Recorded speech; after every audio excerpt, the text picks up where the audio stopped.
All right. Good evening, everyone. Good evening, Mr. Stanley, and for those that will be joining us later, and those also will be watching this video later. All right. So I officially welcome you to the JavaScript Simplified course. JavaScript Simplified course. So, um, first and foremost, before we go straight into what JavaScript simply means and what we can use JavaScript to do and other important details, um, I think I want to be sure if we have a text editor like Visual Studio Code. So, Mr. Stanley, do you have a Visual Studio Code, VS Code, Visual Studio Code? Yes, I do. All right, good. So, for those who didn't join, what do you call it, my 2 weeks free web development bootcamp. So, if you are just new to if you are new to this, if you have not gone through my teaching before, so I'm going to show you how to download Visual Studio Code because it's very important. All right, so let's go to the browser. So also I would prefer that we use Chrome browser. I prefer that we use what Chrome Chrome browser. All right, so let's search for Visual Studio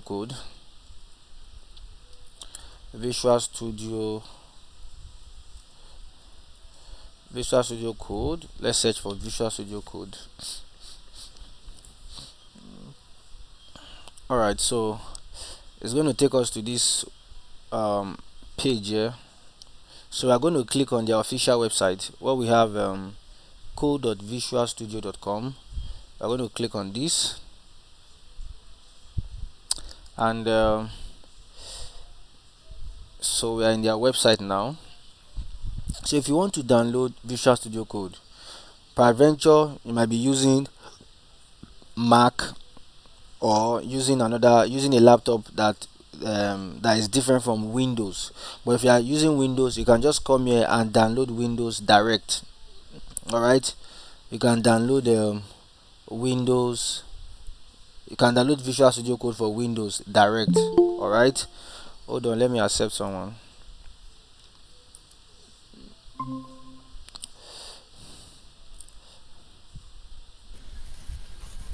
All right, like I said, for those that are using window browser, you can download Visual Studio Code direct like you just click on this button, download for Windows. But if you are using other operating system different from what do you call it um, different from Windows, we are going to just click on this part here where we have other platform.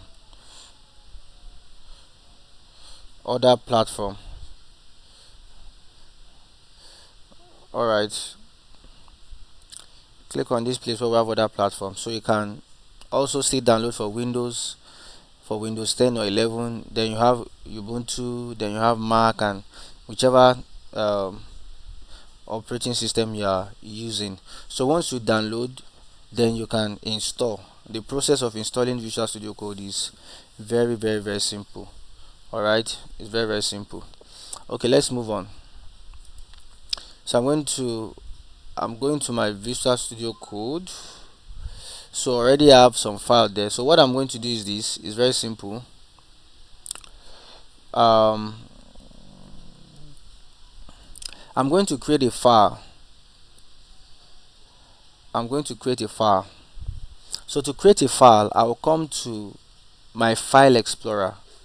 All right, I'll come to my file explorer. So click on your file explorer.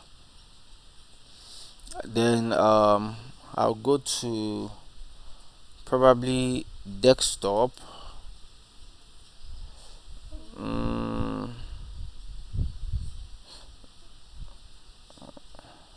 no, let me okay, I'll go to desktop, and I'll create a new folder. I'll go to desktop and create a new folder, or you can create a new folder anywhere in your file explorer. You can create it in the document, you can create it in the desktop. So I'm going to create my folder in my hard drive, so I'll click on it, users, and I'll go to OneDrive, then desktop there. So I'm going to create a new folder there, so I'll just click on new. I'll click on new, then open, click on folder.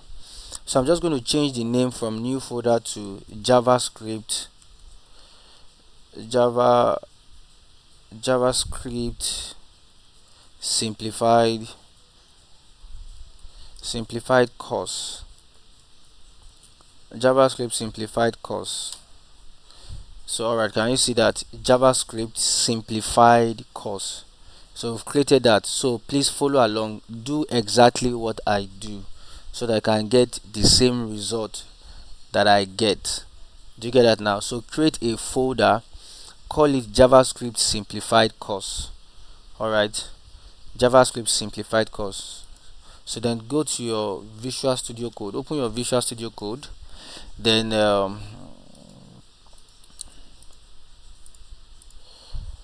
to your Visual Studio Code, then click on file, where you have file here, click on file, and you will see you see some options here, but I want you to go to open folder, because we created a folder just now, so I want us to open the folder in our Visual Studio Code. So you click on open folder. So in the open folder, go to where you created the folder that we are going to be working with. So go there and click on that folder so I can open it in the Visual Studio Code. So I have my own inside of my local disk. So where is it? JavaScript simplify. Okay, here it is, JavaScript simplify course. So just click on it. Once you click on it, it's going to appear, it's going to show here, appear here as the folder that you want to open in Visual Studio Code. So once it shows in this place here, this input here, then click on select folder. Once you click on select folder, you will see that my JavaScript, the JavaScript folder has been opened in Visual Studio Code. So you can then, okay, you will see this welcome note here, so just cancel it. Alright, cancel it. So now we've successfully opened a folder in our Visual Studio Code. Alright, so let's move on. The next thing I want us to look at is to build structure for our folders. So the JavaScript simplified course we represent the parent folder or the main folder of every other subfolder that we are going to be creating. Like in today's class now, which today's class now will be like class 1. So everything that we are going to be doing in today's class will be under what? Class 1 folder. So it will be under class 1 folder. Alright, so now we are going to create a new file. To create a new file, just come here. You will see these 4 icons here. So you have the new file, you have the new folder, and you have refresh explorer, and you have collapse explorer. So okay, hold on, let me accept this person. You are welcome, Mr. Kingsford. You are welcome. So alright, let's proceed. So let's go back to our Visual Studio Code. So here I'm going to click on new folder. So click on new folder. So now into this class, which is class 1, so I'm going to type class -1. You see that class -1, it has to be together, they don't separate it. Class -1, then press enter. So now we have a folder inside of this JavaScript simplified course. So, and in the event your folder icon is different from mine, so it is very simple. There are some extensions that I downloaded that I want you also to download, so if you want your code to be like mine. Alright, so just come to this part where we have extension here. So come to this part where we have extension. So this part where my cursor is, so click on it, and let's search for material icon theme. You see that now, material icon theme. So I already have it installed in my Visual Studio Code. So the author name is Philip Kev. So material icon theme. Then also, if you also need to download live server 2 as well. So if you are new to what they call it new to programming language or web development as a whole. All right, so you also download live server. So download the one that has read with day. So see live server read with day. And also, in order for us to properly format our code, for code formatting, let us search for prettier code formatter. Prettier code formatter. Look at it here, prettier code formatter.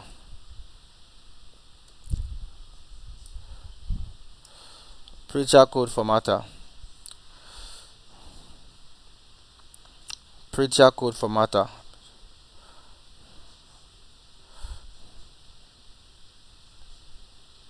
All right, so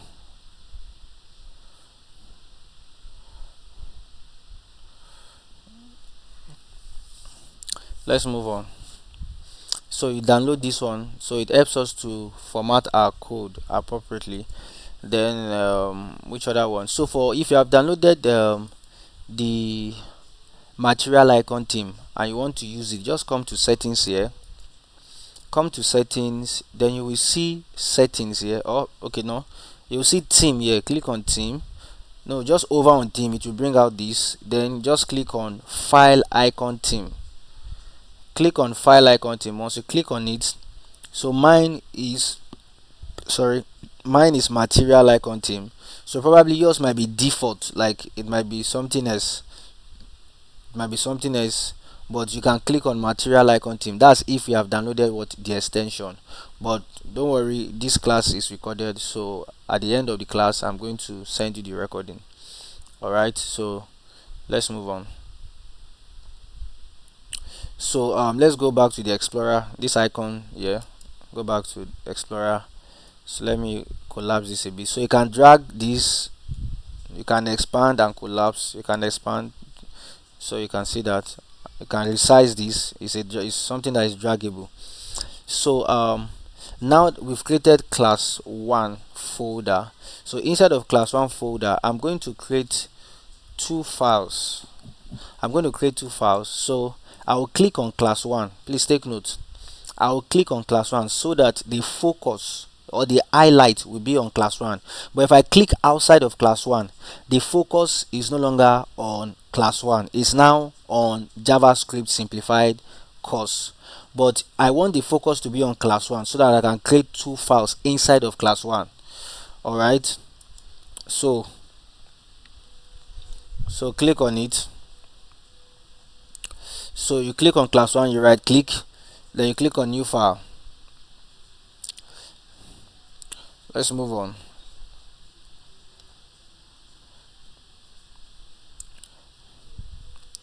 So I'm going to do index.html. Then I'm also going to right click on class 1 again, and I'll click on new file, and I'll call it script.js.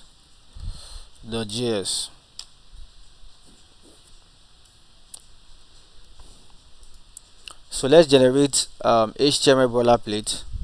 So I'm just going to do this, and it's going to generate that for me. So I'll just call it JavaScript simplified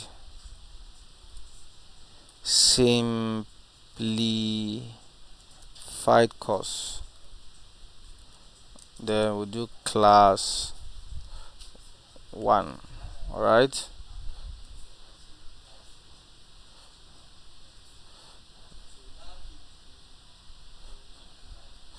so I hope you are following what I'm doing.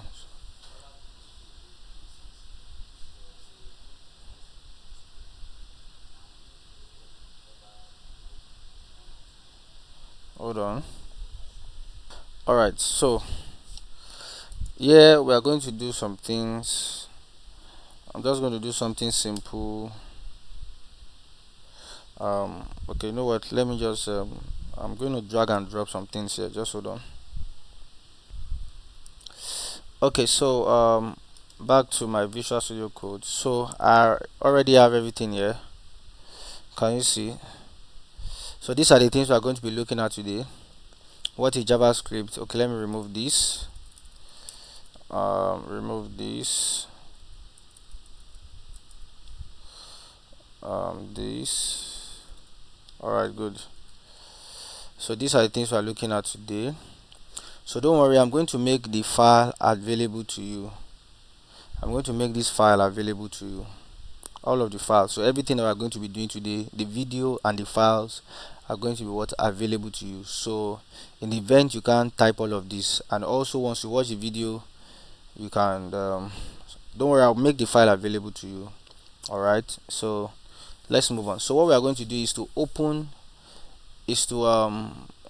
open this HTML page with in a live server. So I'm just going to come to this index.html. I'll right click and you see open with live server. That's if you already have a live server extension installed in your Visual Studio Code.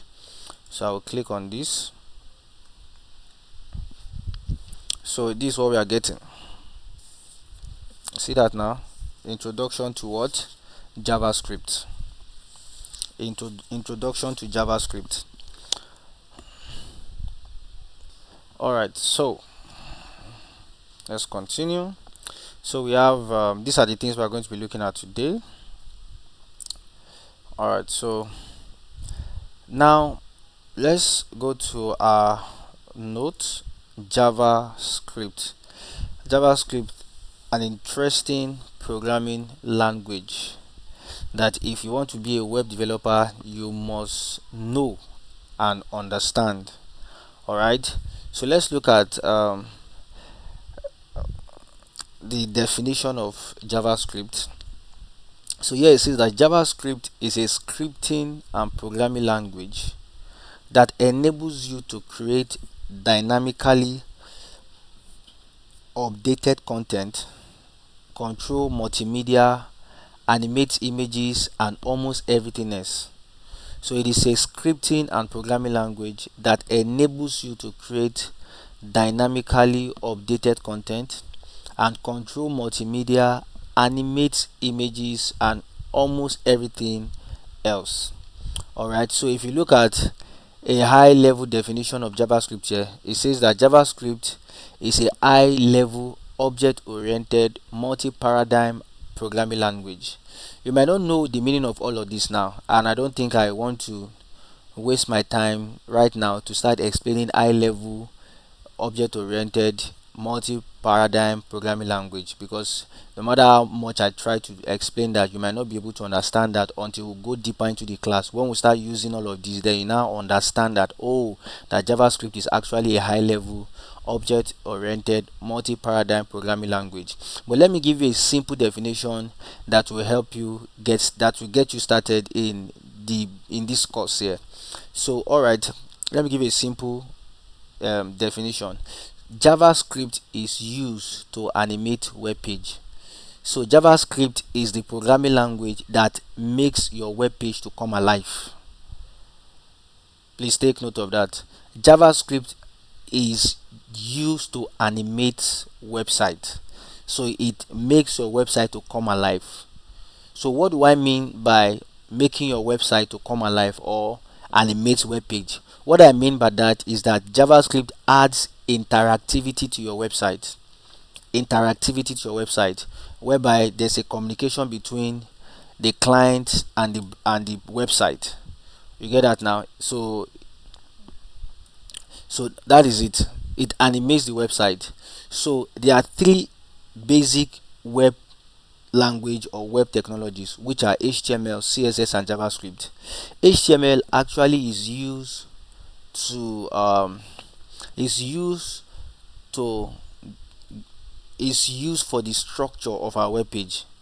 So HTML describes the structure of our web page, Why CSS talks about the presentation, the feel, the color, the typography, um, the fonts, the layout, the responsiveness, everything is all under CSS. So CSS deals with the presentation of your website.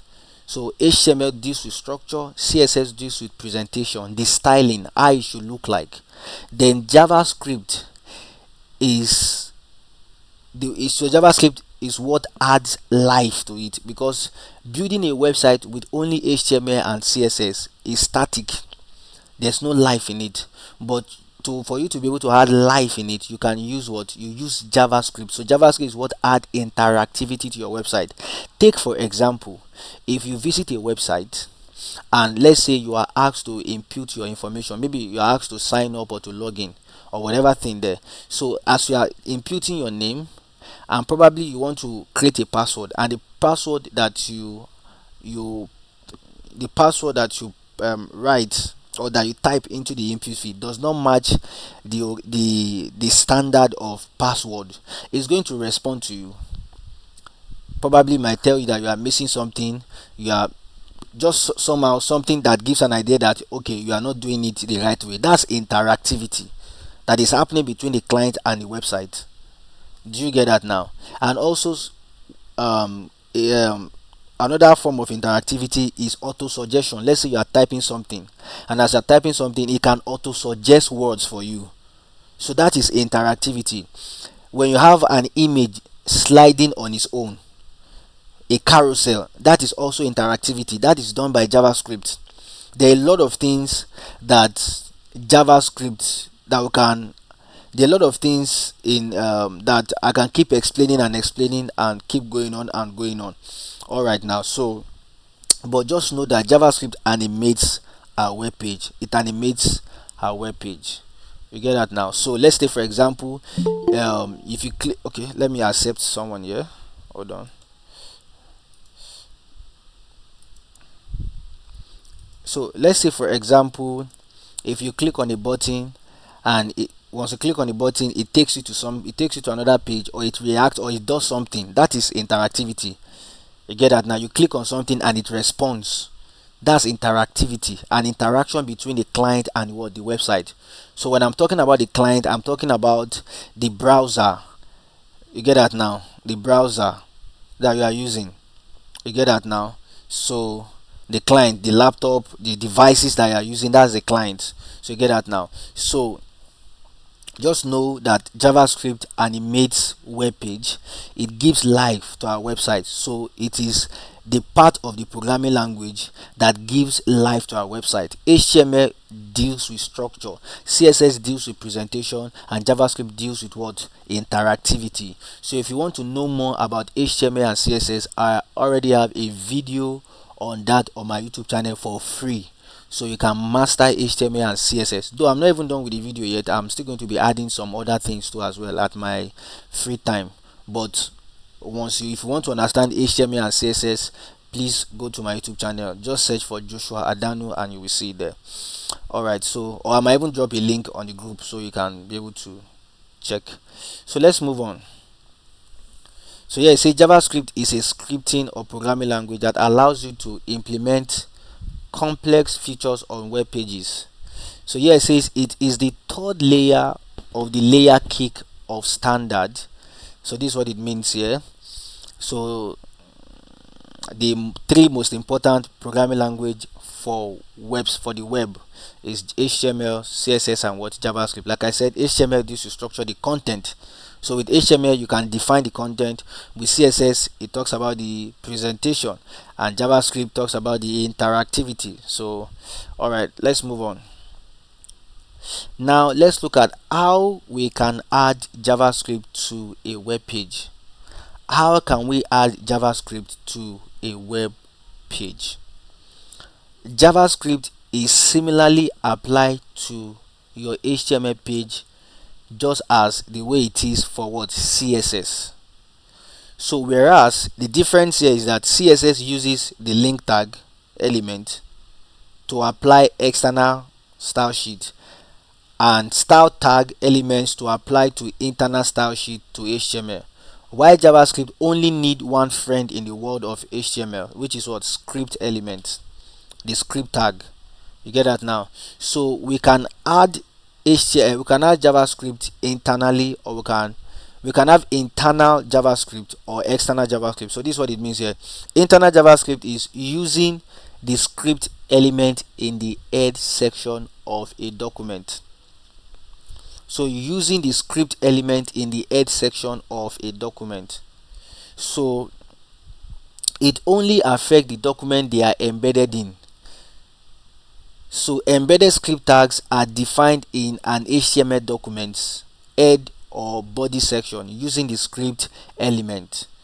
So let's take, for example, I come here, I already have a script .js file, so let's just leave that. Let's focus on the HTML part. So let's say okay, let me collapse this style in here.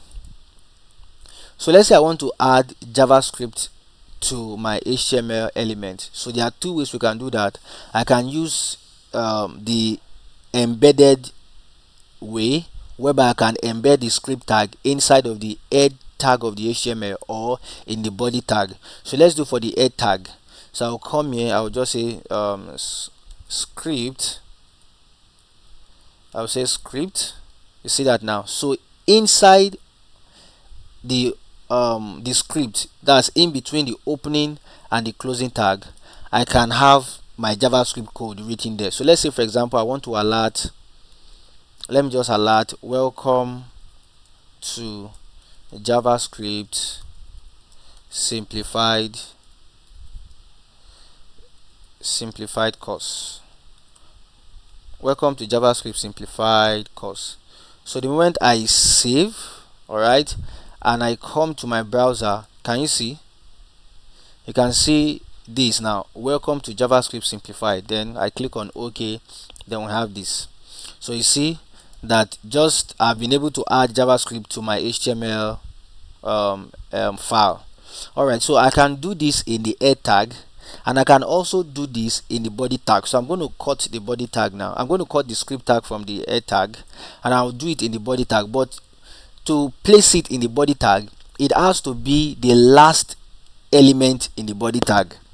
Alright, it has to be the last element in the body tag. So I do it here. It has to be the last element in the body tag. So if you save, we are still going to have the same result. Welcome to JavaScript simplified course. Then press OK. Alright, that is one. That is if you are using embedded scripting. You are using embedded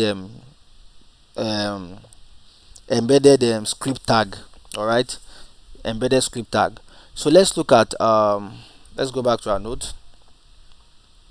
So here it says that the script tag defines JavaScript rules within the document. So now let's look at external JavaScript. So we are still going to use the script tag, but there's one more thing that will be added into the script tag, and that will be what? The source attribute. So using the script element pointing to an external JS file. So an external JS file holds all the JavaScript rules, the codes, in a separate document that you can link from any HTML file on your site. An external JavaScript file can be linked to an HTML document using the script tag. So the script tag goes into the head or the body section. You get that now? So yeah, it says where to add script tag. You can add the script tag in either the head section or just before the closing body tag, depending on your specific needs and the behavior you want to achieve.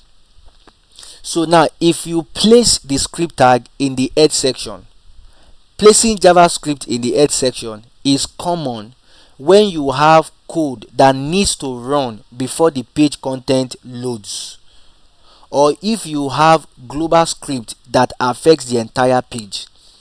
So now look at the only time you place script tag inside of the head tag is when you want a JavaScript code to run before the page content loads in the browser, or if you have a global script that affects the entire page.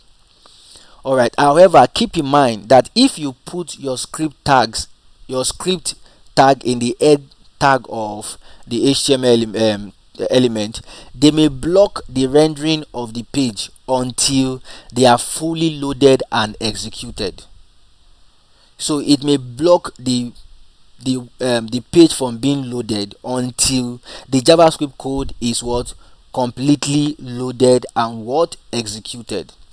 Then here, putting the script tag before the closing body tag is often recommended for performance because it allows the HTML and CSS to load and render before the JavaScript.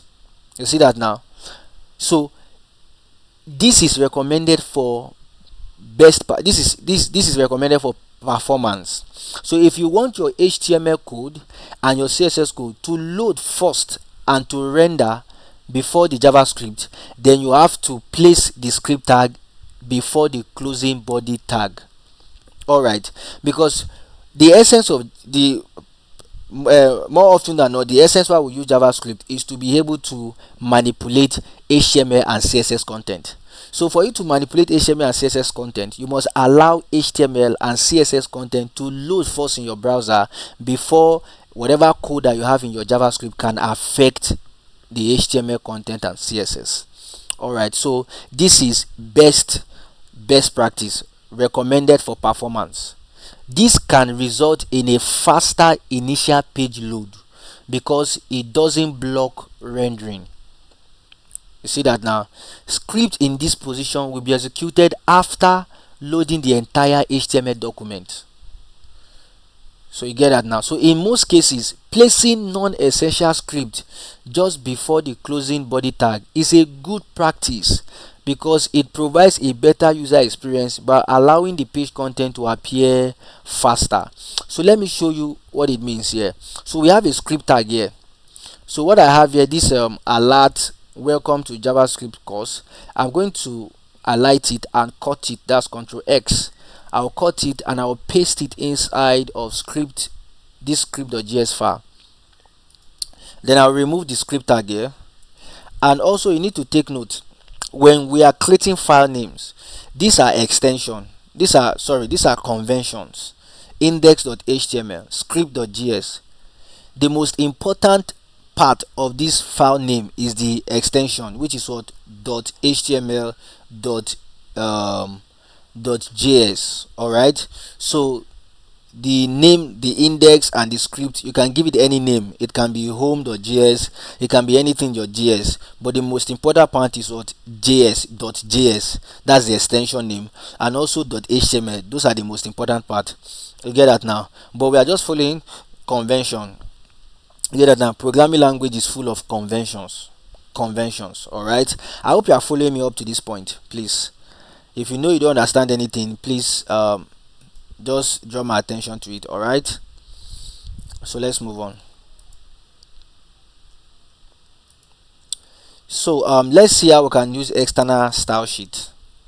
So if you use it in the browser, like in the head tag now, if we do something like this, so of course it says the best practice is to use it as before the closing body tag. So I'm just going to do something like this, script. So the moment I type script, is bringing out this mnet abbreviation, is bringing out these three options. So I'm just going to click on script src. So you see that now. So here I'm going to provide the path. I'm going to provide the file path of this script.js. So I'll do ./. So when I say ./, it represents the current directory of my of this file. So we are in index.html. So the current directory of index.html is what? Class 1. So when I'm talking about directory, I'm talking about folders. So the current directory where index.html is seated is what? In class 1. And also the script.js is also in the same directory as what? index.html file. So in order for us to be able to access the script.js, we'll have to go to the folder. So ./ means go to the current folder. Then once you go to the once I type ./ you are seeing all the files that are inside of what class 1. So the one we are interested in is what script.js. So now we have successfully linked our external JavaScript file to our HTML element. So if you save this now, and I come here and I also save. So this is how to save. Just Ctrl S to save, because if you notice here, you can see in this script.js tab here, if you notice, you can see like a circle there that shows that your file has not been saved. But the moment you press control key and S, is going to be what save. It will change to what times. You see that now. So let's come here. Can you see it still works? Welcome to JavaScript called Simplified. So it's very important. So before we even go deeper into some of the codes, some of the things that we need to learn in JavaScript, let us first of all deal with this linking external JavaScript file to HTML file. So you have to understand it. All right, so I think we've done justice to this. So I'm just going to comment this instead of clearing it. I'm going to comment. So there is what we call comment in programming language. So let's say, for example, I want to comment this. I don't want this to be executed the moment the page loads. I'll just comment. So how to comment? I'll hold on to control key, then I'll also hold on to / key together. So it's going to comment this for me. So there are different types of comment in JavaScript, which we are going to look at later on. That's a multi-line comment and a single line comment. So this is a single line comment. A single line comment is having 2 /. So single line comment is this. So this, now that I've commented, it will not be executed when I save. The moment I save, nothing happens here. You can't see that alert anymore. All right, so because it has been what commented. So let's move on. Let's look at console. Let's look at console.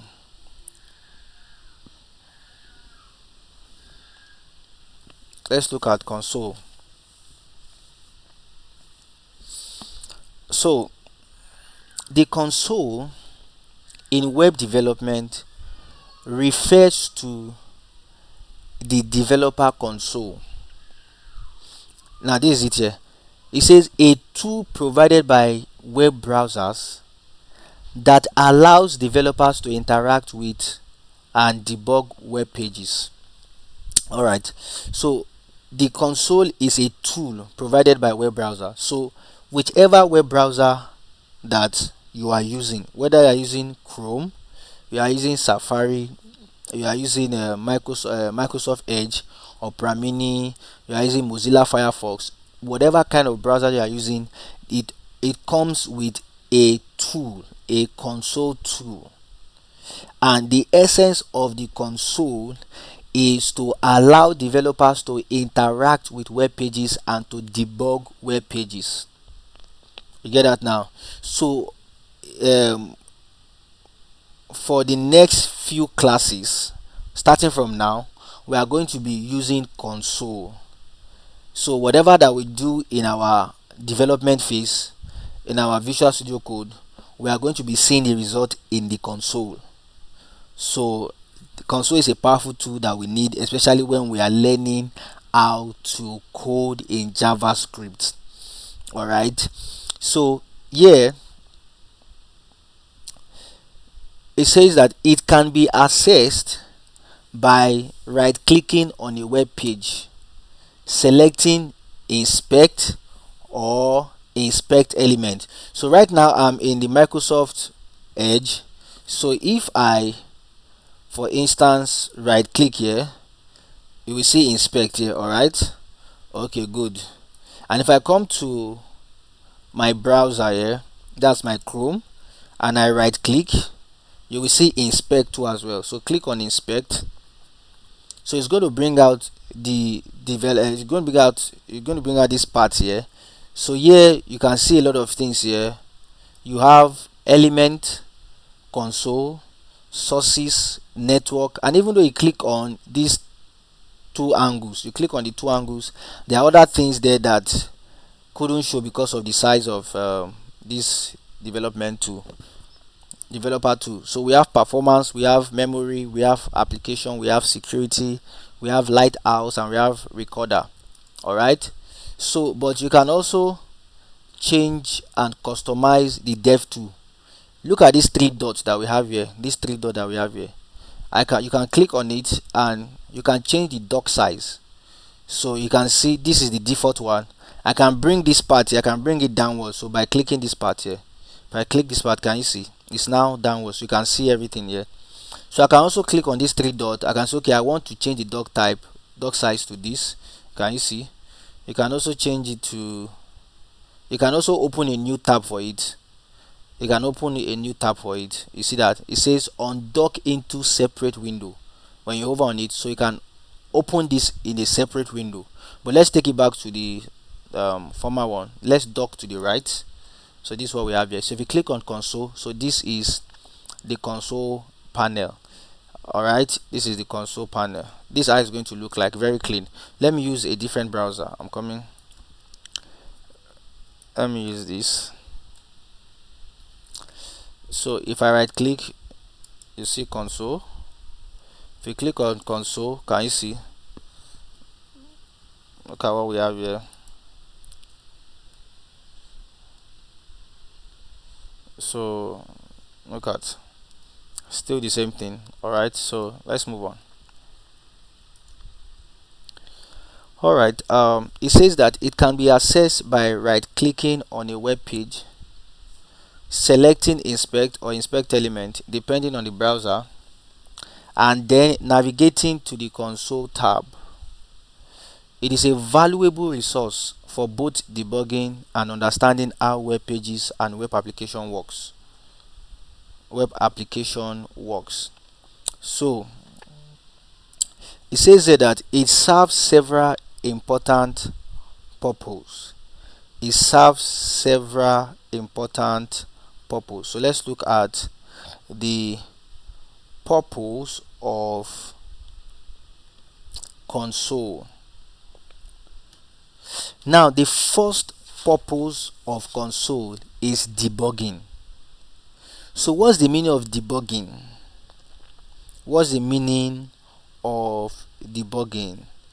So the meaning of debug is, debugging actually is the process of finding and fixing errors or bugs in the source code of any software. So you get that now? It is the process of fixing and finding errors or bugs. So bugs can also be called error. So it is the process of finding and fixing error or bugs in the source code of any software. You get that now? Of any software. That's the meaning of debugging. It says that when software does not work as expected,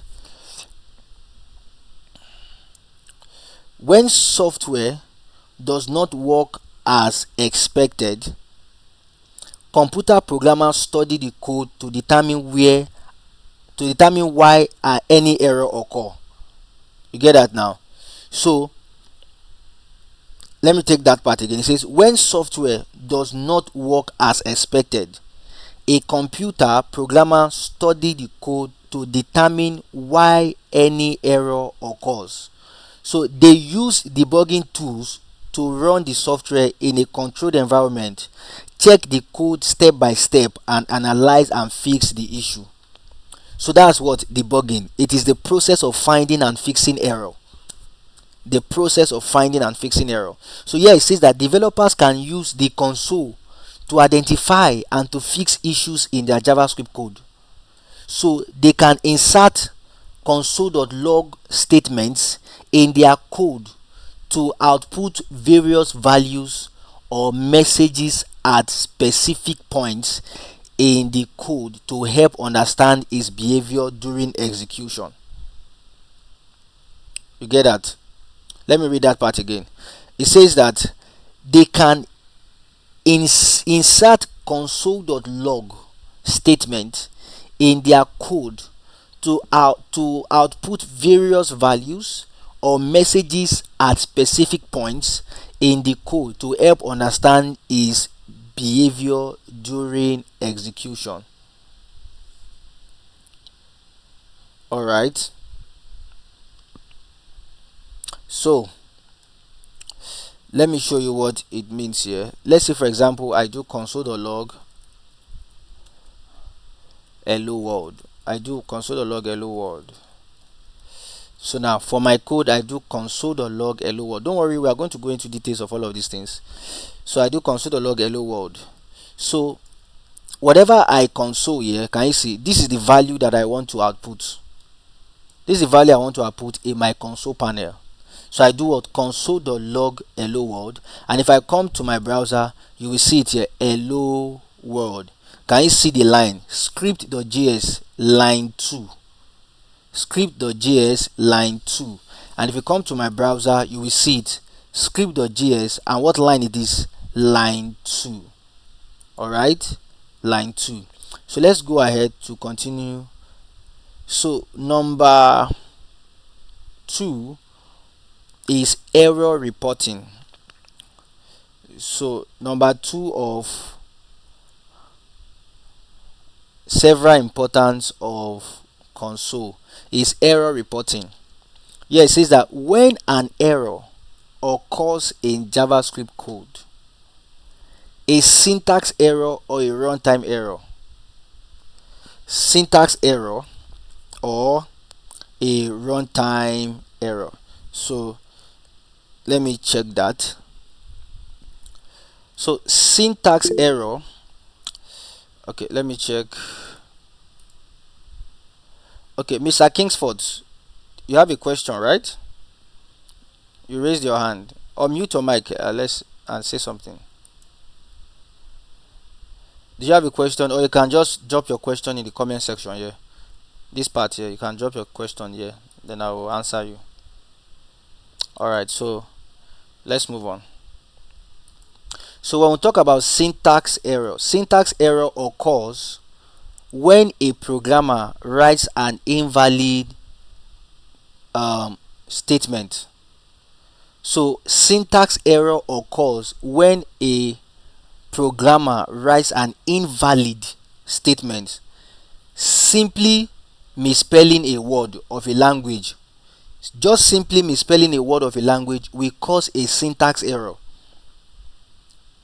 runtime error, or execution error occur while a program is what? Executed. You see that now. So if you look at runtime error, hold on. So like I said, runtime error are errors that happens while the program is running. Runtime error are error that happens while the program is what? Running. While the program is running. So that's that. Let's go back to, so we can use console for error reporting. When an error occurs in JavaScript code, e.g. a syntax error or a runtime error, the console provides error messages with details about the error, making it easier for developers to diagnose and correct issues. Let me show you an example. Let me remove this console.log. Let's say I have something like const color equals red, and I'll do color then blue, and then I do console.log color. Let's see what we are going to get here. So right now what we are doing here, it might look as if it's making sense until we encounter what? Error. So let's go back here. Can you see uncaught type error?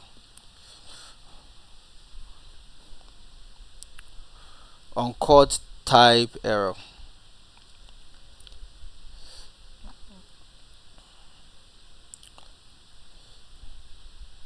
Uncaught type error. Look at from what we just have here, it says it is good for what? Error reporting. So look at, if you come to this part here, can you see uncaught type error, assignment to constant variable? So this already gives us an idea that something is wrong with our code, something is wrong with our code.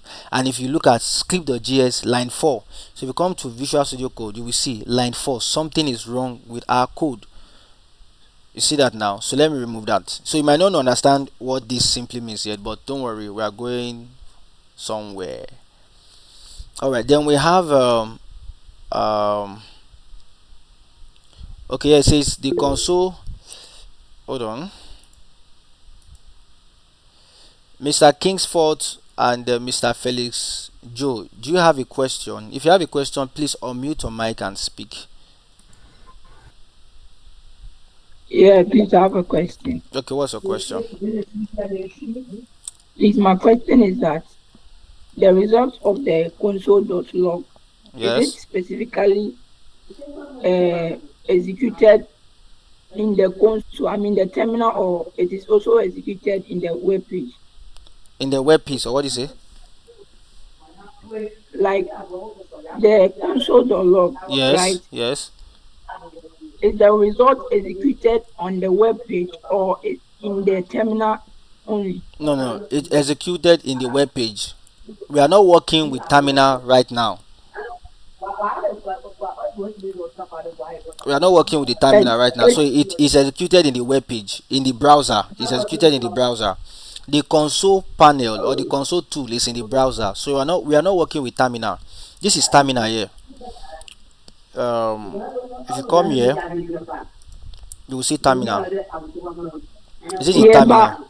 So we are not working with the terminal. yeah, We are not working with the terminal. okay. You get that now? We are not working with the terminal. But okay. But what I want to ask is that you can also run your JavaScript program in the terminal, right? Yes, yes, you If you can. You can. install, If you've installed okay, Node.js, yeah, yes, you can do that was that. what I did earlier.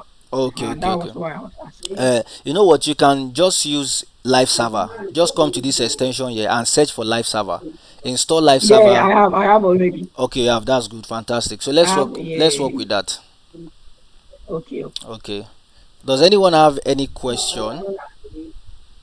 Any question?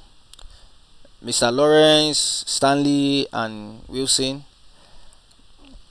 Okay. So in the No, no question. okay, all right. So in the absence of question, I think we can continue. We have less than 57 minutes left.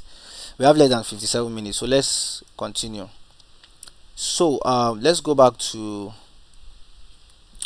um okay, still in the error reporting. So it says the console provides error messages with details about the error, making it easy for developers to diagnose and correct issues. So number 3, this is not number 4, it's actually number 3. So DOM inspection. So DOM inspection, of course, no matter how I'm going to explain this now, you might not really understand it now, because DOM is actually a topic on its own in JavaScript, which we are going to look at later in our subsequent class. But let me just give you an idea of it here. So DOM inspection, what is DOM? DOM simply means document object model. So the thing is, when your page loads in the browser through the help of what? Live server.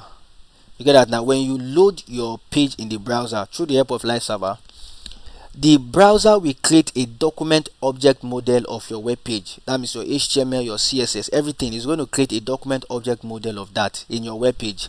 That is why you can see, if I come here and you go to the element here, you will see the body tag here.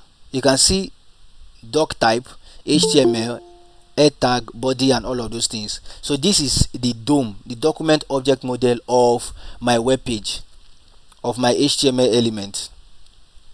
All right, so let's move on. Okay, so where are we? Yeah, DOM actually. So here it says that the console allows developers to inspect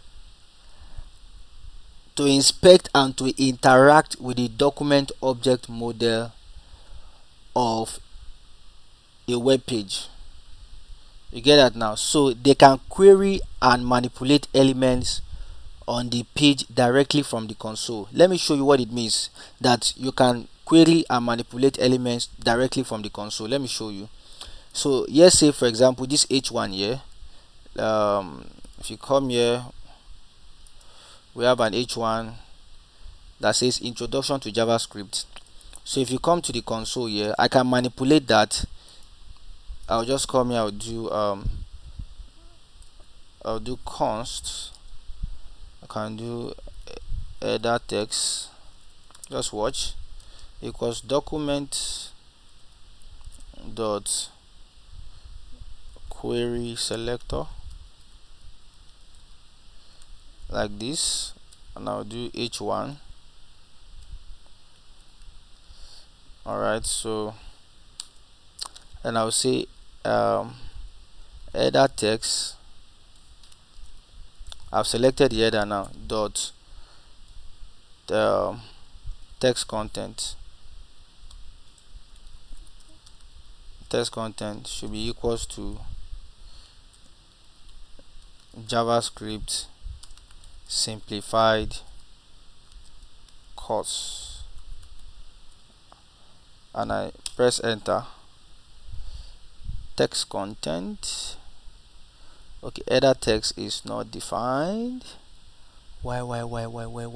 Oh, I didn't write it well.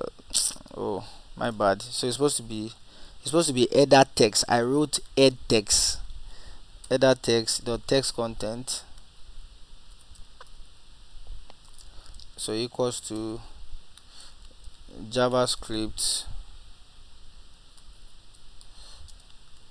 simplified course. Press enter. Can you see it has changed here? Look at it here, it has changed. JavaScript simplified course, it has changed. Now I can come here, I can do header text dot style dot color. I can give it red. Press enter. Can you see it has changed here? You can see I am manipulating the element. You can see, because from what we have here, it says that with we can use console for DOM inspection. It allows the developers to inspect and interact with the DOM object, document object model of a web page. They can query and manipulate elements on the web page directly from the console. So you can see how I'm doing that directly from the console. But though this is not the best practice anyways, it's just for practice sake. You get that now? Alright. So yeah, does any okay, please, I'm confused. Are you writing the codes in the console tool or the text editor? I'm writing the code in the console, not in the text editor. Look at this is the console panel here now. Look at console, I'm writing it there. You get that? I'm writing it there. I'm trying to show you what it means. I'm trying to explain with practical. You know, when we say in this power is that console is used for DOM inspection. So and I says that the console allows developer to inspect and to interact with the document object model of a web page. So you can query and manipulate elements on the page directly from the console. You don't have to go to the Visual Studio Code to manipulate. You can do it directly from the console, but just that it is just for practice sake. It's not something you do in real life, because the moment I refresh this page now, everything will go back to normal. You see that now? I'm just trying to show you how it works. You might not really understand it now. I don't even want you to if you don't understand it now, it's not a big deal. I'm just trying to show you how it works. Later when we start looking at document object model in our subsequent class, then you will understand all of this proper. All right, who again ask question? Please, if you have question, unmute your mic and speak. Hello. Yeah, Mr. Felix, yeah, I'm with you. Yeah, I thought the panel was specifically for executing the result of the console.log. So Is that not the case? that is what I am teaching you now. It is beyond executing a value. So console is not just limited to executing a value. You get that now? You can use it for many other things like debugging, like error Yes, reporting. but please, I'm talking about the panel. You were writing the Yes, code that yes. you would use for the manipulation in the panel. Yeah, that's why I'm confused. You don't have to be I thought you confused. were going to write it. I thought you were going to write it in the text editor, then it will be executed in the panel. No, no, no, no, no. What I'm trying to show, just listen, just listen and pay attention. Don't be Okay. distracted. What I'm trying to show you is we are still under the importance of console. And the first one here is that console is used for debugging, and number two, it is used for error reporting, and number three, it is used for DOM inspection. So you don't have to write the code in your browser, in your Visual Studio Code. You can write it in your console and it will still work. But the thing is that you are using it for testing purposes. It's for testing purposes. It's not that if you want to build a real life project, you will now be doing all your JavaScript code in the console. It doesn't make sense. You get that now? So it's just for testing purposes, to show you that indeed we can use console to query and to manipulate elements on a page directly from the console. Please take note of directly from the console, not from the Visual Studio Code or from your text editor. You can use it, we can use text editor, that was not a problem. You get that now? Okay, okay. Yeah. Alright, so you can unmute your mic.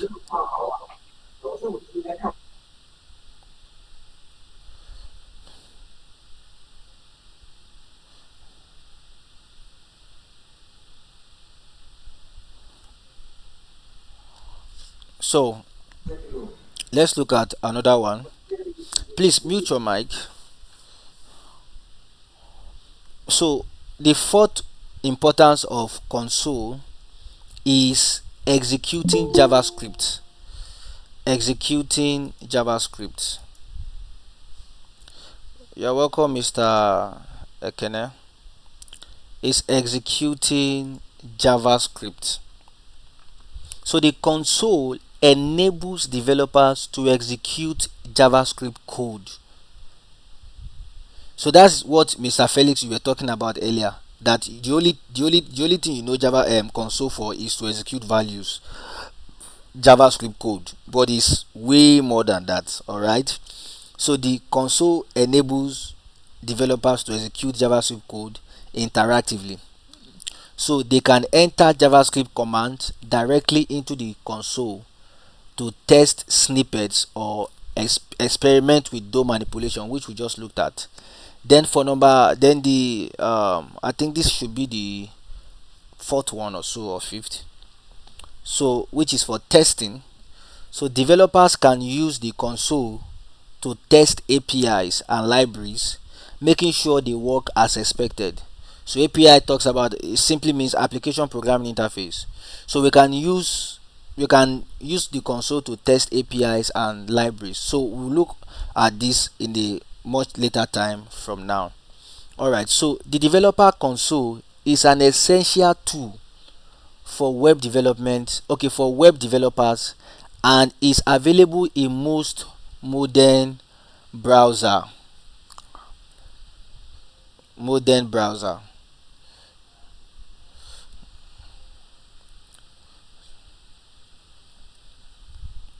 Alright, so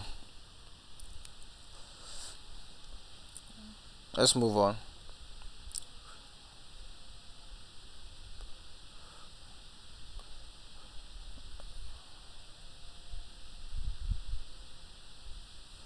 Alright, so let's look at prompts. We'll look at prompt, then alert, then we'll talk about values and variables. Or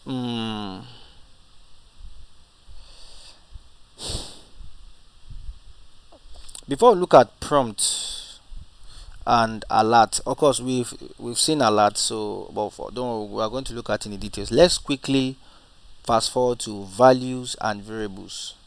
Then once we are done with that, then we'll go back to what? Alert. Alright, we'll go back to alert and prompt and all that. Alright, so So like I said let's fast forward to alert and sorry, values and variables. We are going to look at alert and prompt after we are done with this. We have few minutes left. So let's look at values and variables, and we'll also look at what data type. I think I should have okay.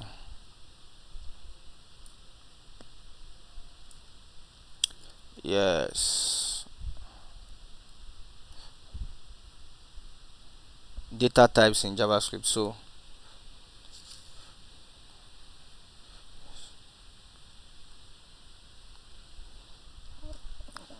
okay,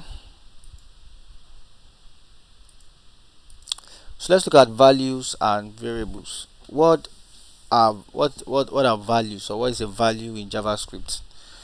So in JavaScript, a value is a fundamental unit of data.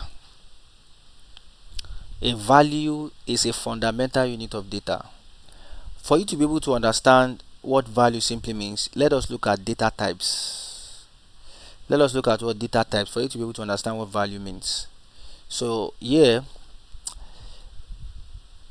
every programming language has data types that are used for storing values in the variable to perform a logical or mathematical operation. Every programming language has data types that are used for storing values in the variable to perform a logical or mathematical operation.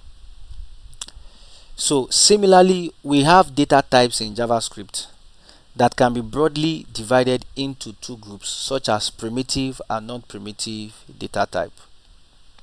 Primitive and non-primitive data types. So if you look at it here, you have primitive data type and non-primitive data type.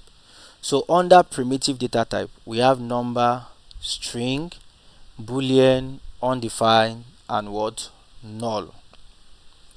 Then non-primitive data type, we have object, array, and what? Function. So these are the data types that we have under these two categories.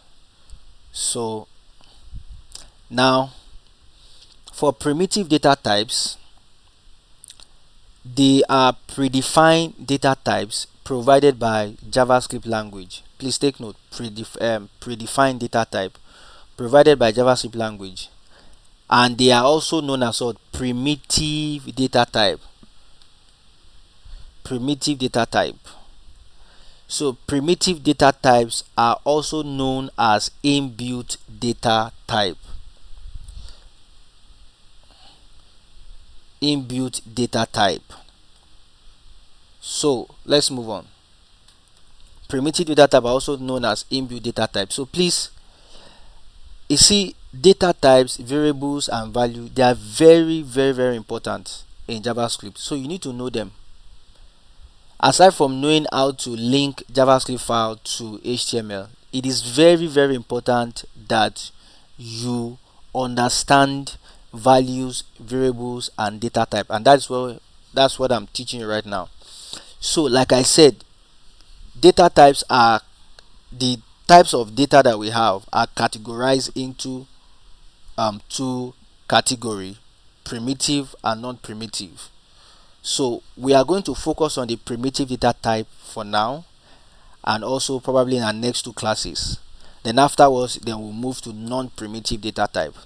So like I said, primitive data type can also be called predefined data type, and also maybe probably every 2 or 3 or 4 classes we are going to be having a test. You get that now? Like an objective test to test our knowledge on um, what we have learned so far. All right. Okay, so let's move on.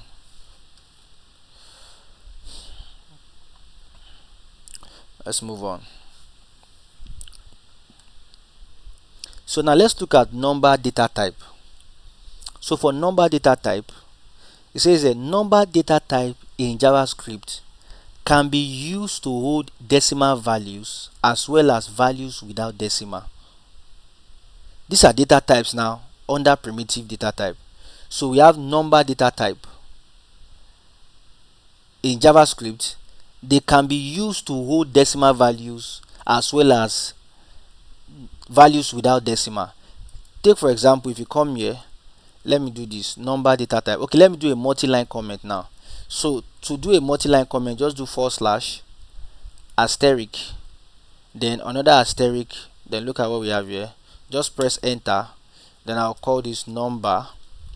So number data type can be either 1, 5, or can even be a decimal number like 7.8. As long as it is number, this is an whole number. 1 whole number, 6 whole number, 7.8 is a decimal number, it's a floating number. You see that now? This is a data type. Alright, so let's go to the next one, which is what? String. String data type in JavaScript represent a sequence of character. It represents a sequence of character, whether it is a number character, whether it is a letter character, whether it is a special character, or whatever character it is a sequence of character that are surrounded by a single or double quote. Surrounded by what? Single or double quote. If you look at one here, it says that they represent text data enclosed in a single or double quote. So it is a sequence of character that are surrounded by single or double quote. So let me show you something here. So I'll come here, I'll do string. So whatever you want to type, string values are always series of characters in a quote. So I can do hello in a quote. So it can either be a single quote like this. Can you see this letter character? This is a sequence of character in a quote. So this makes it what? A string. And you can have even a number in a string, 34. This is not a number data type. This is a string data type. The reason why it is a string data type is because it is inside of a quote. So what makes a string data type is quote, whether single quote or double quote or a backtick literal, what they call it, backtick syntax or whatever. So either single quote or double quote. So any character that is in between the quote is any character in between the quote. So everything is considered as what? String. So this hello in this quote now is a string value. 34 in this quote is also a string value. You know, I did say that value is what? Value is the fundamental unit of data. Fundamental what? Unit of data. So all of this data type that we have here, this 1 is a value of the number data type. 6 is a value of number data type. 7.8 is a value of number data type. So we have this hello that is in a string. Is also what? A value of the string data type. This also too is a value of what? String data type. I hope you understand it. As long as it is inside of a quote, whether it is a single quote or double quote, that is considered as a string data type. Please don't forget. Please don't forget.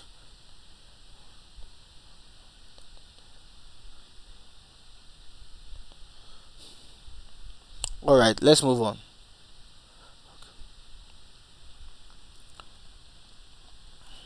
So you get that now?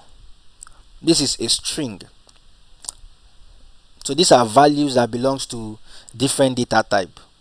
All right, so then we have another one here, which is what? Undefined. Undefined simply means value is not what? Assigned. And we are going to look at that later. Then we have Boolean value. So we have Boolean. Boolean data type can only accept two values, either that is true or false, true and false. So the two value of Boolean is what? True and false. You get that now? So let me come here. So here let's do Boolean. Boolean can only hold two value, which is what? True and what? False. You can see they are not in a quote. The moment this true is in a quote, it's no longer a boolean value. It is now what? A string value.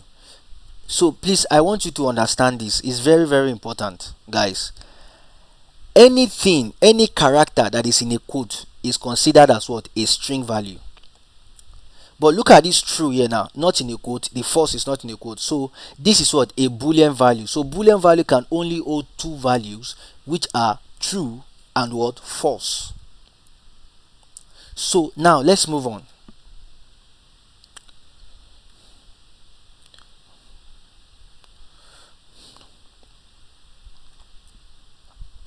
So let's move on.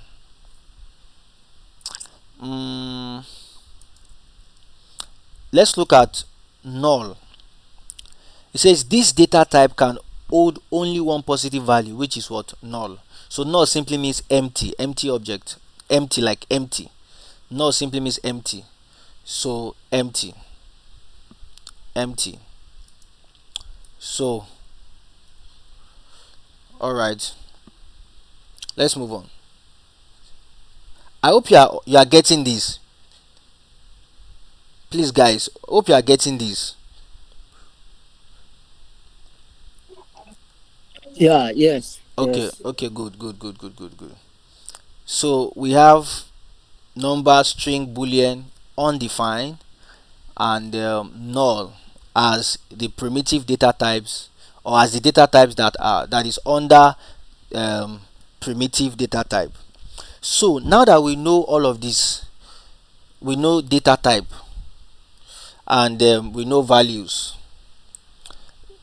So let us see what we can do. Let's say, for example, we want to store, or we want to hold a value. Let's say, for example, I want to hold the age value. Like, okay, let's move on. Let's look at it. Let me not go ahead of myself. Let me not go ahead of myself. So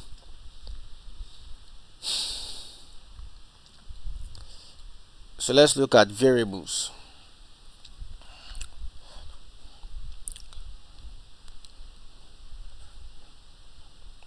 So let's look at variables. What are variables?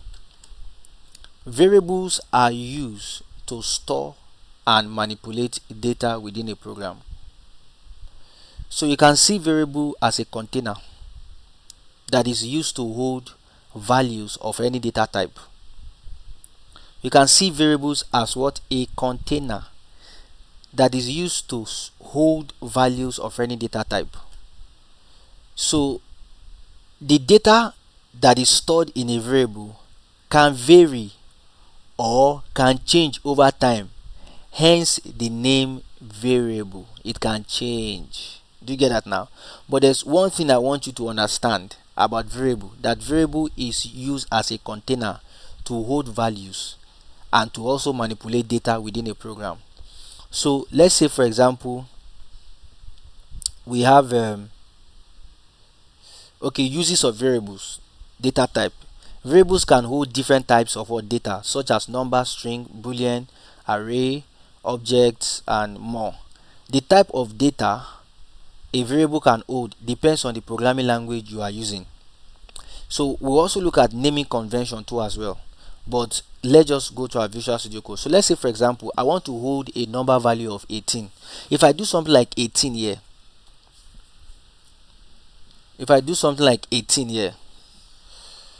so if, like, say I type 18, this 18 can mean anything.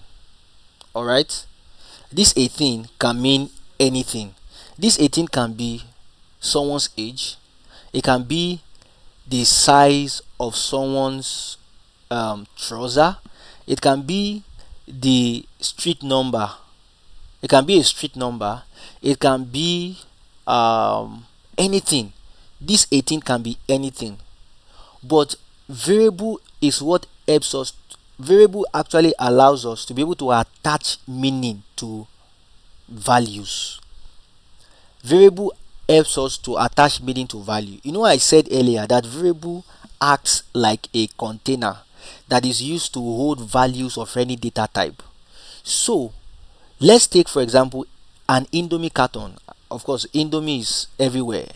All right, Or which other thing can we use that is universal? I think Indomie is universal. All right. Or okay, let's use an HP laptop for example. You buy an HP laptop brand new, it will be in its container, like a carton. So in the carton you will see a label like HP laptop and all of those things like that. So the carton, the label in the carton tells us what could possibly be inside of the carton. You get that now? So the carton is not just acting as a container that is holding the laptop, but also act as a label for the laptop. So it gives meaning to it. So when someone see the carton, you know that okay, an HP laptop is supposed to be inside here. So that is how variable works. Variable is not just only used for to hold values of any data type. So the name you give the variable is what attach meaning to the value that you are assigning to the variable. So let's say for example I have something like age, like this, age 18. So now this 18 now already has a meaning that okay, this 18 represent age.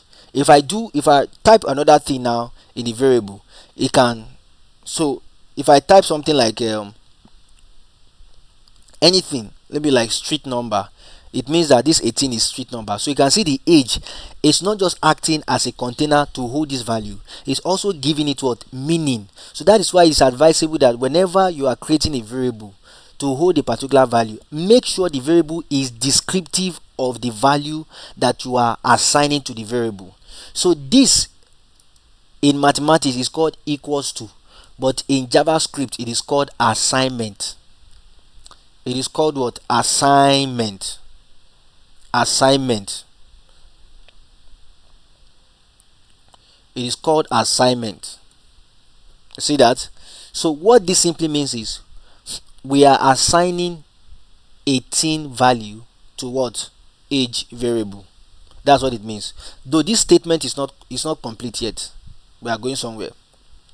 We are assigning 18, the value of 18, to what? This variable called we are assigning the value 18 to the variable named age.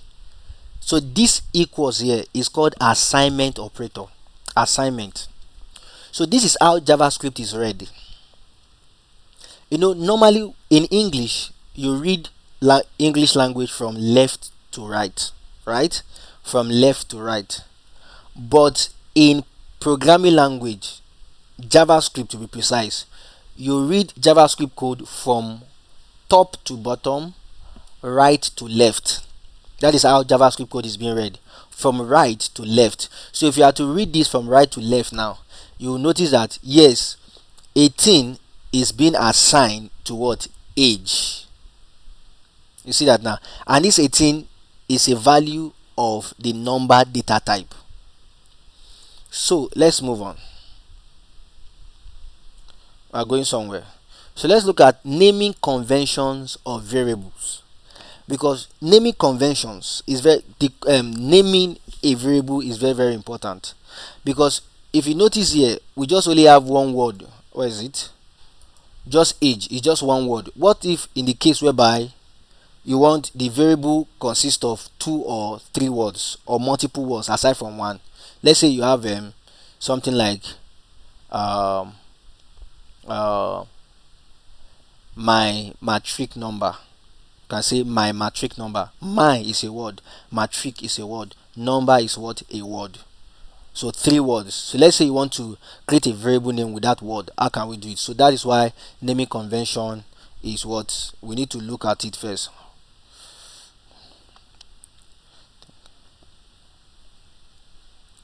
Alright, so let's move on. So variables have names that you choose when you declare them. These names must follow certain rules and conventions set by the programming language. Typically, variable names can include letters. Please take note.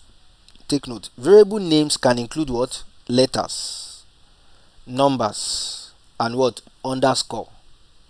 But they cannot begin with number and may have restrictions on length and the use of special characters. Alright, so declaration and assignment. In most programming language, you declare a variable by specifying its name and optionally its data type.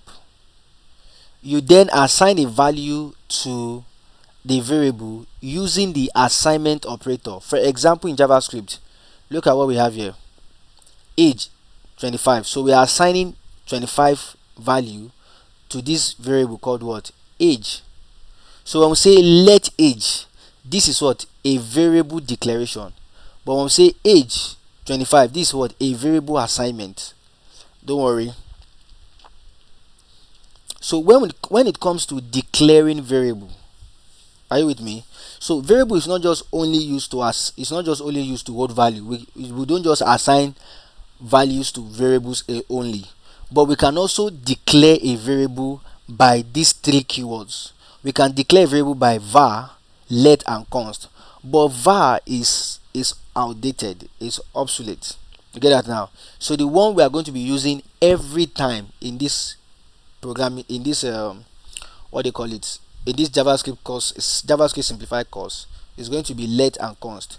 But peradventure, if you are watching videos on YouTube where they still use var, chances are that video was recorded a very long time ago. You get that now?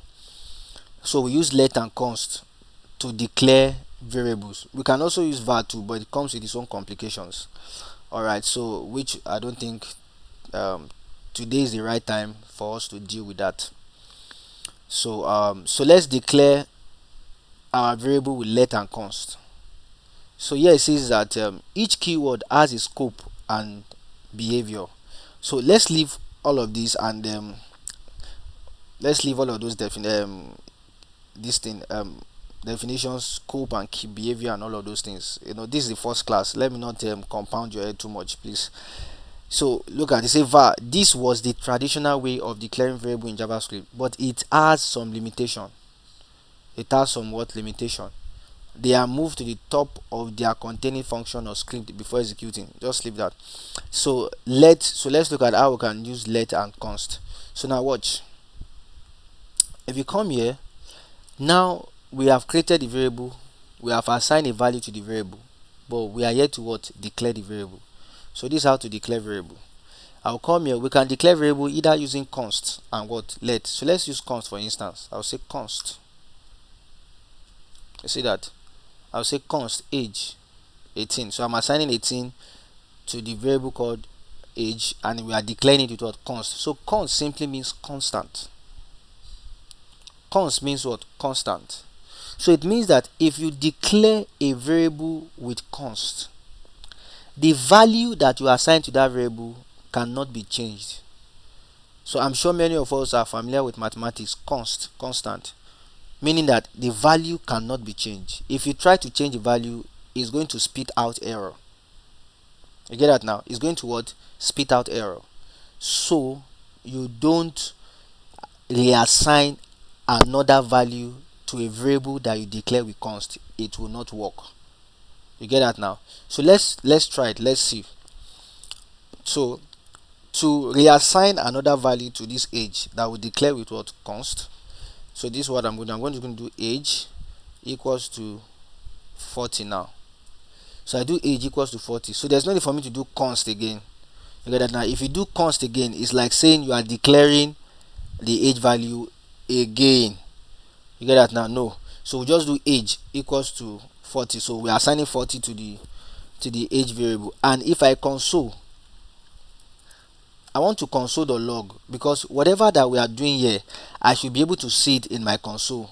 So my console, the console.log actually helps me to be able to execute the values of my JavaScript code, and I'll be able to see it in the console panel.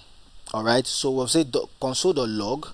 So what do we want to console? We want to console age. Age is the variable, so I'll just pass in what? Age here. So what can you pass into this console.log parenthesis? You can pass in age, you can pass in variable, and you can pass in values. Get that now? You can pass in variable or you can pass in values. So in this case now, we are passing what? A variable. So notice that a variable is different from string. If we put quote in this age now, it no longer becomes a variable, it has become a string value. So you get that now? So console.log age, and if I save, Ctrl S, and I come to my browser, you will see something: assignment to constant variable, uncut type error. Assignment to what? Constant what?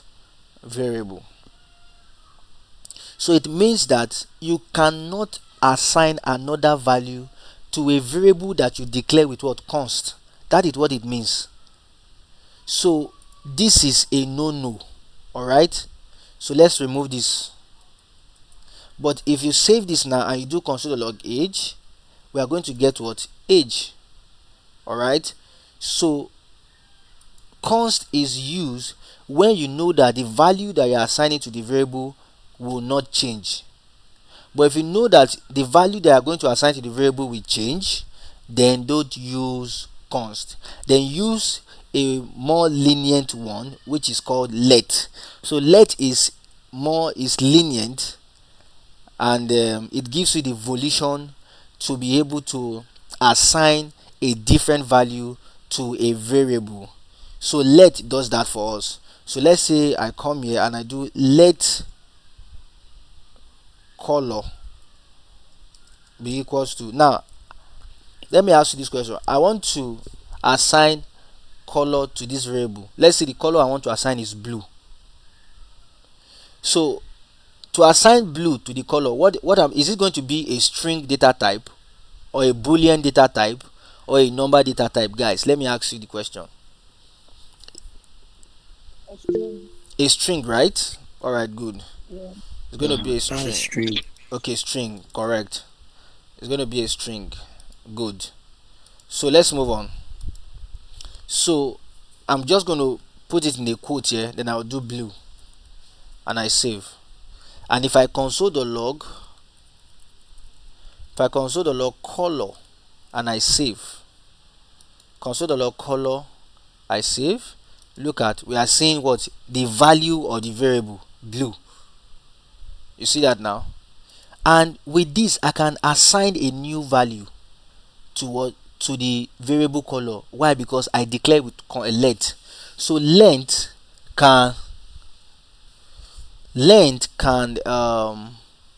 okay, I say length sorry, let can allow you reassign a new value to a variable, but const will not allow you. Alright, so let's reassign a new value to this variable. So I'll come here, I'll just do color, and I'll give it what? Red. So you don't need to do let color again. You have declared it once, you don't have to, declare it again. Just do color equal red. Then if you save now, you can see it is now red, no longer what? Blue. You see that now? So that is what? Let. So you use let when you know that you are going to change the value later on, but you use const when you know that you are not going to change the value, at all. All right, you see that now? I hope you so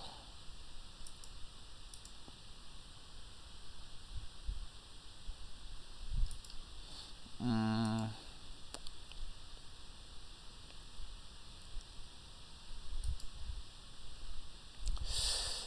all right, I think we are done with this. Let's look at okay, now let's look at undefined. So let's say, for example, undefined simply means value not yet assigned. So this is how undefined looks like. So if I do let what should we use now? What variable should we use now?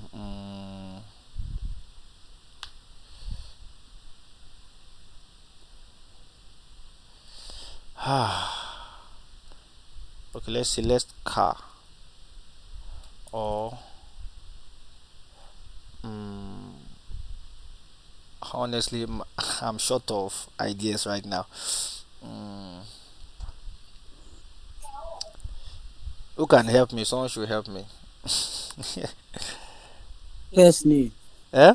Okay, first name. So Fir- First name. first name. So now let's just say let first name. This is it here. Let's say let first name. Do you know that this first name there's no value to it? We did not assign a value to the first name, right? Yeah. Yes. So that makes That's true. it undefined. So a variable that you did not assign a value to is what? Undefined. Undefined simply means value yet not assigned. So we are yet to assign a value to this what? To this variable. So that makes it what? Undefined. Undefined simply means no value. Alright? Very simple. So now let me now explain the naming convention. Because if you notice here, first and name, they are two separate words. So I'm joining them together. And if you notice, the first word there, they are all in lowercase. But the second word is capitalized, where the first letter is uppercase. So this kind of variable naming convention is called camel casing. So let me show you camel casing. Naming convention. Camel casing. So here it says naming convention in JavaScript are guidelines for naming variables, function, classes, and other identifier in your code. The convention make your code more readable, maintainable, and consistent. Here are some common naming convention in JavaScript. This first one is what? Camel casing. So this is what we are going to use. There are other ones too, like Pascal case, snake case, upper snake case, uppercase snake case. Oh god, kebab case, and double underscore prefix. Alright, so but the most important one that we're going to be using is what? Camel case. So camel case is this convention. Camel case, please pay attention. This convention capitalizes the first letter of each word except the first one. Alright, it capitalizes the first letter of each word except the first one without adding what? Space or punctuation. It is commonly used for naming variables, for naming functions, and for naming object properties. So it is commonly used for naming variables, functions, and object properties. So that's camel casing. It is a convention. This convention capitalizes the first letter of each word except the first one. So if you look at this now, we have first name. The first word is not capitalized, but the second word, the first letter is what? Capitalized. This is what we call camel case. Camel case, and it is commonly used for variables, functions, and object property. Do you get that now? Alright, so now we declare first name without a variable. I can come here and say, okay, if you console the log, watch. If you console the log first name and you save, you come here, it will tell you what? Undefined. Can you see that now? Undefined, meaning that there's no value assigned to the variable, so it's undefined. But now let's see how we can assign a value to it. So I'll come here, I will do first name John. So I'm assigning John now to first name, so I don't need to do let first name again. I've already declared it with let, so I don't need to do let again. I'll just do the variable, then assign a value to the variable. So if I save now, you will no longer see undefined. Now you are seeing what? John.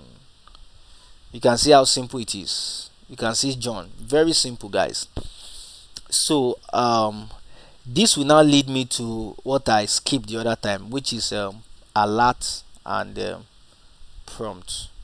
So let's look at prompt quickly. We have 6 minutes left.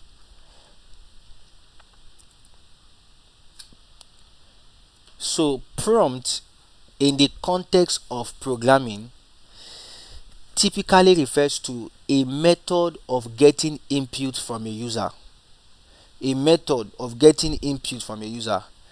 It is commonly used in interactive programs or scripts to request information or data from the user during runtime. So the essence of prompt is to be able to request information or data from the user. So for example, in JavaScript, the prompt function is used to display a dialog box with a message and what an input field where the user can enter text. So let's say we come here, let me just do prompt. So here I'll do prompt like this. Then I'll do I want to type something, a string, so I have to put it in a string. I'll say enter your age. You see that now? Enter your age. So this is the message that I want to display. So that's what it's telling, that's what it's saying here, that the prompt function is used to display a dialog box with a message. So you have to provide the message yourself, and an input field where the user can enter the text. So the input field is provided by the JavaScript. So yeah, so whatever, if you save this now, let's say if you save and you come here, look at what it's talking about. It's a dialog box having what, a message and an input field where user can put their information. So let's say I just type 60. If I type 60 and I press OK, but there's nowhere the value that I pass into the input field, there's no way I'm saving it. I'm not assigning it to any variable, so I can't have access to it. So I need to assign it to a variable. I can call it const user age. So here I can just do, once I save now and I come here, I do 60 again, it is assigned to what, user what, age. But the next thing we are going to do is to console.log user age. Let's console.log the variable. So whatever that is being assigned to the variable will be displayed in the console panel. So if I do 60 and I press enter, can you see 60 is what, displayed? So that is how prompt works. So let's look at alert. Alert in JavaScript is a method used to display a dialog box with a specified message to the user. So it is commonly used for providing simple notifications or alerts to users in web application. So the syntax for using the alert method is straightforward. Alright, it is straightforward. So let's say for example, instead of consoling the user age, I just want to what, alert it. So I'll just come here, I do alert what, user age. So alright, so let's see how it works now. So I'll do 60 and can you see it alerts it for me 60. So apparently we are done with today's class. We looked at what is JavaScript, how to add JavaScript to your web page, console, prompt and alert. Then we also looked at data type, values and what, variable. So we looked at all of this in today's what, class. So before I end the class, does anyone have any questions or whatsoever that you want to ask me before we end the class? Okay, the general, what's your question? Yeah, please. My question has to do with undefined. Okay. When you were saying that when you declare a variable Okay. without assigning any value to it, Yes. when you console log it, you get undefined. Undefined. Yes. But my question is, so when you also console log a variable that has not been declared, Like if you consider log a variable that you can't create a variable that has not been declared now. You know, declaring a variable is using let and const. Are you aware of that? yeah, So yeah, I am aware of that, but I am asking. So at times we reference variables. Okay, yes, we So reference I am variable. asking, yeah, if you reference a variable and that variable has not been declared, If you are we reference, going to also get you undefined? will get error. You will get error. Okay, If you reference a okay, thank variable you. that has not been declared, you will get error. Okay, Error, thank yeah. you. All right, so that you're welcome. Who again? Does anyone have any question? Thank you. You're welcome. So, Mr. Felix Joe, you have a question, right? Yes, please. Okay, go ahead. So please, my question is, in real life JavaScript program, when you are writing JavaScript program, do you use the console.log in the program in the course of writing the program, or use it only when you are debugging the program?